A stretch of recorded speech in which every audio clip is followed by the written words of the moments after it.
Hello and welcome to ISAK TV. Welcome back to the channel, people.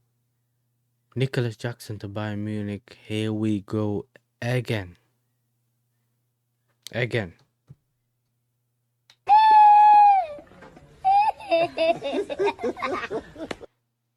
Never had the here we go again. You know what I'm saying? I'm used to even getting a here we go, deal collapsed. But listen, Jackson, do you know what I mean? He's a player that is very, you can call it's like Marmite. You either like him or you don't like him. Do you know what I'm saying? I was someone who liked to give him time at the time. He kept showing us the purple patch and then being inconsistent again, purple patch, inconsistent. And I feel like let's actually get into it. So there was a loan deal with an option to buy, which basically cornered Bayern Munich to essentially pay like a 7.5 million euro fine or exit clause if they ended up not making the loan permanent at the end. Then we were playing Fulham when Liam Delap was running and pulled his hamstring. We then realised we only have two strikers. We don't have a third one. We'd buy him. Literally, while we were watching the game, Fabrizio posted the photo of Nicholas Jackson on the private jet or the jet, whatever it was at the time, on the way to Bayern Munich when Chelsea decided to cancel the deal. Or basically say, come back. I mean, come back. We need you. And he was basically like, okay, bet. Nah. Is that what's all going on? We need you back? No. Okay, nah. I'm taking my day off. I'm not coming back. For me, very unprofessional, but if I'm looking at it from the player's point of view, I understand, innit? He's not been playing. I think he's kind of felt like, okay, cool, I can be the backup to Harry Kane, play if he gets injured and stuff like that. And if Kane ends up leaving, I can make that position mine at a big club, innit? So I do understand that. But at the same time, your club that you're under contract with is calling you back. You're only on loan. You didn't sign anything. There was nothing done. And he decided to say, no, I'm staying over. I'm staying in München.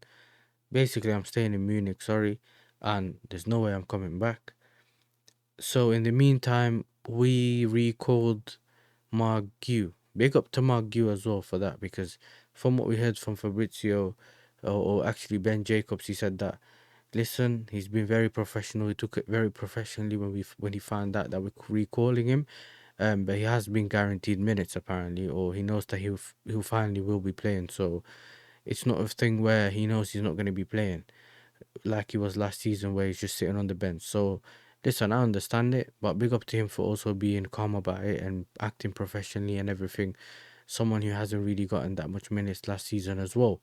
But going back to Jackson, I spoke to Zir. Make sure you subscribe to Zir Talks. I spoke to him yesterday. He's a Bayern Munich fan, and we were saying that. I said, look, the deal's not over yet. Do you know what I mean? The deal's not over yet. We need to see what they say and also see what happens. Do you know what I mean? And yeah, man, it showed. It showed. Do you know what I mean? As soon as I woke, obviously we had the ISAK here we go at midnight. Woke up in the morning and we started seeing a bit of movement. And we started hearing Bayern Munich are back in for Jackson, because that's when we found out Mark Hughes actually has been recalled. We were lucky with that as well, because that depended on all three parties actually agreeing to him coming back. Now, with him coming back, Mark Gu, basically Chelsea has to ask for him to come back. Sunderland has to agree to actually to let the player go back, and Mark Gu also has to want to go back, because we never put a exit or recall clause, whatever they call it, that we're able to call the player back whenever we want in the contract of the loan. So we're lucky that actually worked out. We were linked to Conrad Harder, but I think he's gone somewhere else. So we have brought him back. And then I think we proceeded to sort that loan deal out for Jackson. From what we heard, and I'll put it up on the screen right now. Nicholas Jackson, we got the bomber around three hours ago. Bayern and Chelsea sealed new agreement for Nicholas Jackson, so they've kind of negotiated it renegotiated it. Loan plus buy clause with new element of obligation to buy included in the deal for 2026 as Chelsea wanted.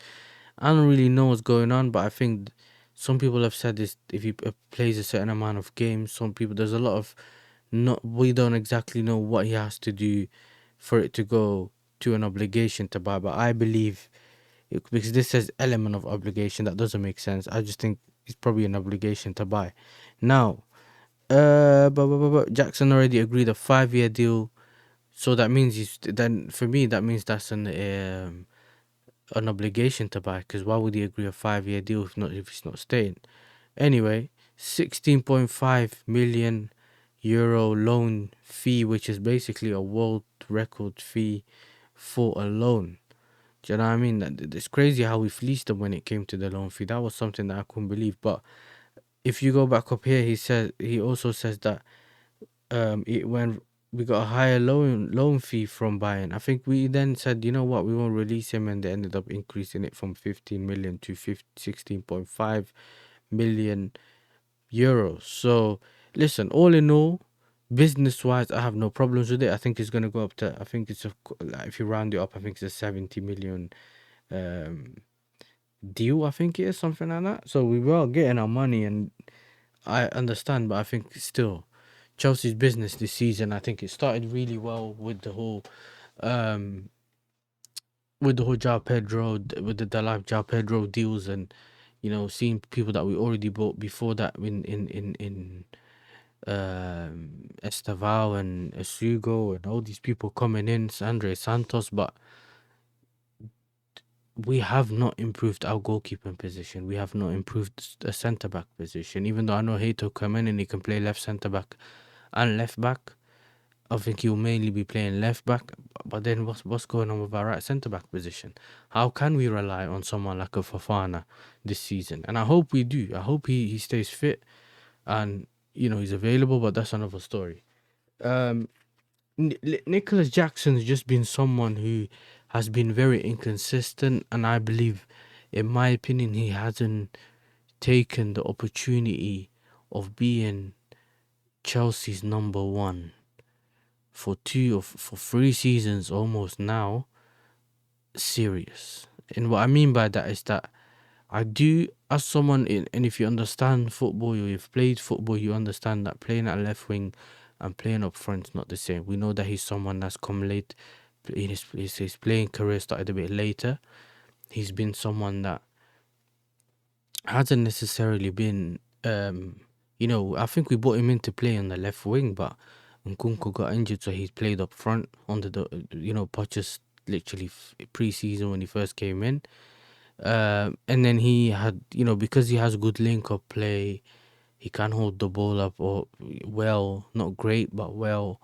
He has good link-up play, which was shown a lot with Palmer and other players. His only problem is that his striker instinct, his finishing, and his runs in the box are just, and he can't head the ball.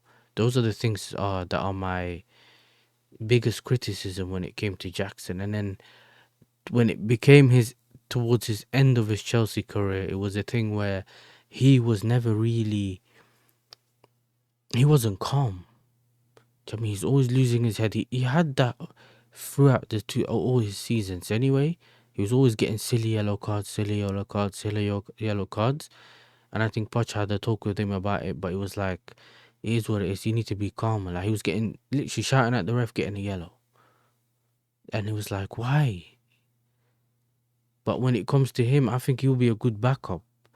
But I never feel like he took that chance with both hands and made himself a genuine starter. But I feel like because we never really bought a striker, he's managed to be in that position, and he just never really made anything from it, in my opinion. So all in all I have to say about this is, listen, he's gone now. I'm very happy with Delap and João Pedro. And I think the more I watch other strikers in the league at this moment in time, and I'm talking about Gyökeres, Sesko, and all the other strikers that we see besides like I don't know, besides like Chris Wood and those proper strikers, and a Mateta. Like I feel like those are good anyway, but the when you look at the Sescos and the Gyökeres and those strikers, if they don't really, if the only thing they offer is just running in behind, do you know what I'm saying? We're lucky that we have a Delap who can run in behind and hold up the ball. He's good at heading the ball, and he's a natural striker. So finishing is normal to him. Do you know what I mean? And he can strike the ball with both feet. We have a João Pedro who has exceeded my expectations, and I thought he'd probably be a Jackson on steroids who might not be great at his finishing, but he showed to be good at his great at his finishing, scoring headers for us as well, which was something we lacked as well. So listen, I thank Jackson for being here, like at the club, the good times we had, the bad times, and listen, it's time to move on. We'll see what the season brings us. You know what I'm saying, with the sporting directors also not getting us another backup striker, a proven one, or someone who's a bit older but that can do a job to be our third striker or cover until the lap comes back. So we'll see what happens with that. But listen, big up Jackson. He weren't meant to be. I think he will be someone who I believe who has the quality, and maybe if he improves in the future, he can be a really good striker. But we'll see whether that actually happens or not. So listen, in the meantime, thank you for tuning in. Like I said, make sure you liking and subscribing.